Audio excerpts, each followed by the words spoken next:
स्वामी परमात्मानंद जी महाराज, गुरुदेव आपके चरणों में महाराज जी, आपकी कृपा से हम बेसहारा गौ माता की सेवा करवाते हैं और श्री रामायण जी एवं श्रीमद् भगवत गीता जी के अखंड पाठ करवाते हैं। महाराज जी, हम आपके श्रीमुख से गौ माता जी की महात्मा और उनकी सेवा का हमें फल बताइए, जिससे उत्साह बने। कई बार गौ माता के विषय में भी चर्चा हुई है। यदि हमारे अंदर भगवत भाव गौ माता के प्रति हो जाए, स्वयं श्री भगवान चराचर जगत में तो व्याप्त हैं ही, पर हमारे धर्म में प्रधानता जैसे वेद माता गायत्री की है, ऐसे ही गौ माता की। अगर हम गौ माता के प्रति भगवत भाव रखें, पशु दृष्टि ना रखें, और ये भाव रखें कि इनकी सेवा मात्र से गोविंद की प्राप्ति हो जाएगी, दूध की प्रधानता या स्वार्थ की प्रधानता या उनके निमित्त से धन लाभ की प्रधानता न रख करके भगवत प्राप्ति के लिए भगवत भाव से गौ सेवा की जाए, तो निश्चित भगवान की कृपा और ऐश्वर्य की भी प्राप्ति। जहाँ गौ माता गोबर करती हैं और मूत्र त्याग करती हैं, तो गौ माता के गोबर में लक्ष्मी जी का वास है। इसीलिए पहले पवित्रता के लिए घरों में गोबर से लिपा जाता था।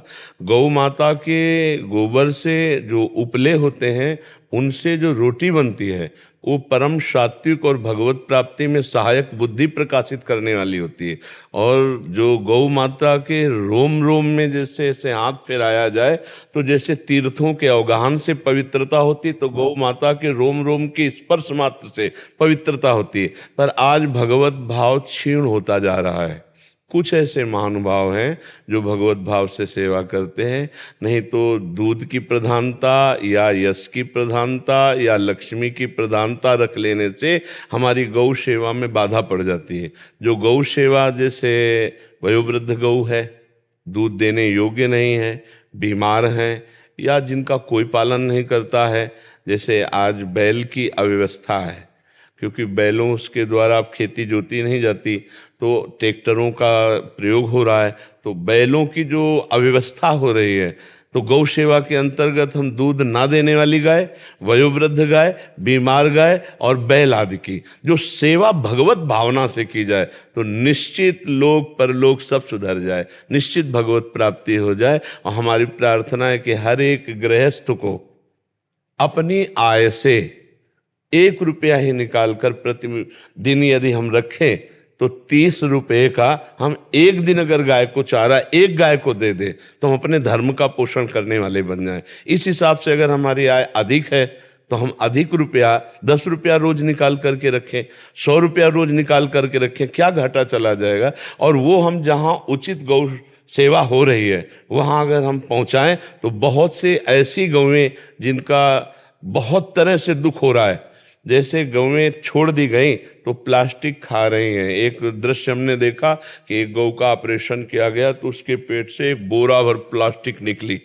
अब उनको भोजन नहीं मिलता, तो इधर उधर पड़ी हुई प्लास्टिक, अगर वो गौशाले में सुरक्षित है, सेवा और चारा पा रही हैं, तो हमारे धर्म का पोषण हो रहा है। गौ हमारे सनातन धर्म में परम पूज्य स्थान माता का प्राप्त किए हुए, जैसे वेदत्रयी गायत्री माता, ऐसे गौ माता। तो हमें लगता है कि सब गृहस्थ जन जो है कुछ न कुछ अर्थ अपना गौ सेवा के लिए अगर निकाल के रखें, और समीपस्थ जो गौ सेवा हो, जहाँ गौशाला आदि, वहाँ पहुँचा दें, या चारा खरीद कर स्वयं पहुँचा दें, तो गौ सेवा होने से हमारे धर्म की रक्षा होगी और हमारे भगवान प्रसन्न होंगे। जब पृथ्वी को पीड़ा पहुँची, तो गौ रूप धारण करके भगवान को पुकारा, तो भगवान का अवतार हो गया, और भगवान अवतार लेकर गोविंद रूप से गौओं की सेवा की। इसलिए हमें लगता है सबको गौ सेवा में सहयोग करना चाहिए। स्वयं पाल करके यदि सेवा करने की सामर्थ्य न हो, तो जहाँ गौ पालन हो रहा है, वहाँ अपना कुछ सहयोग पहुँचा देना चाहिए। हम भारतवासी कितनी मात्रा में हैं,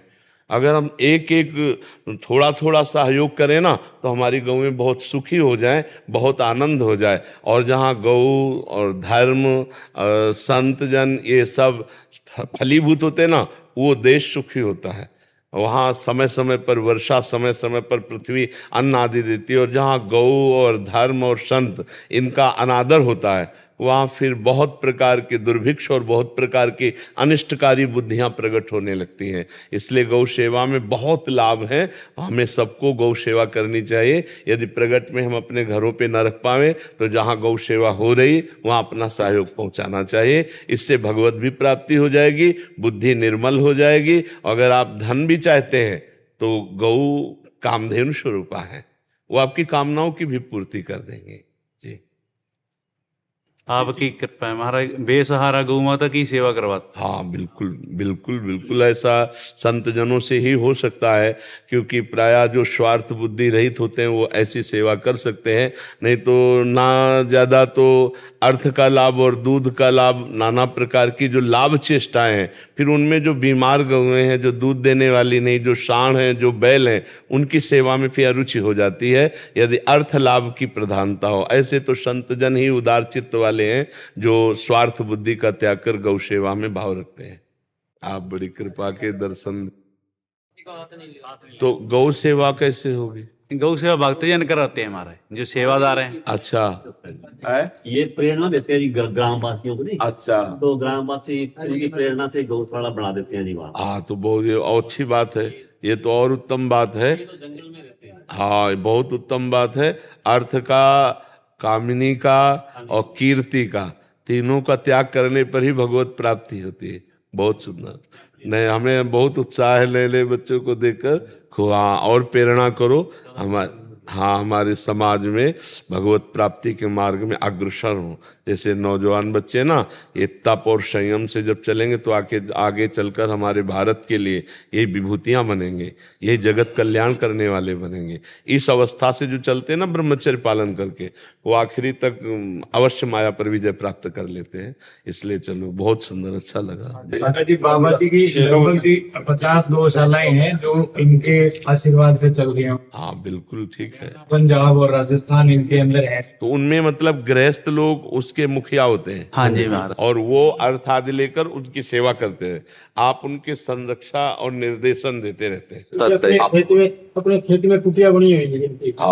ये तो भिक्षावृत्ति से जीवन चलता है या मतलब भिक्षावृत्ति महाराज। जो गृहस्थ लोग भिक्षा दे दिए बना के, उसी को पा लिया। 7 घरों से या एक घरों से, एक घर से? जैसे महाराज वैष्णव है तो एक घर से भी ले लेते हैं जी। अच्छा। कोई वैष्णव काम है तो 5 घर से भी, 7 घर से। हाँ बहुत सुंदर, बहुत सुंदर। वैष्णव की खाते हैं महाराज। हाँ बिल्कुल। एक महीना जैसे इस गांव में रहेंगे जी, एक महीना दूर किसी और गांव में। बहुत सुंदर, बहुत खुद का कोई आश्रम नहीं है जी। हाँ बहुत सुंदर, बहुत सुंदर। ठीक है, चलो बच्चों बहुत अच्छा लगा। धन्यवाद, धन्यवाद।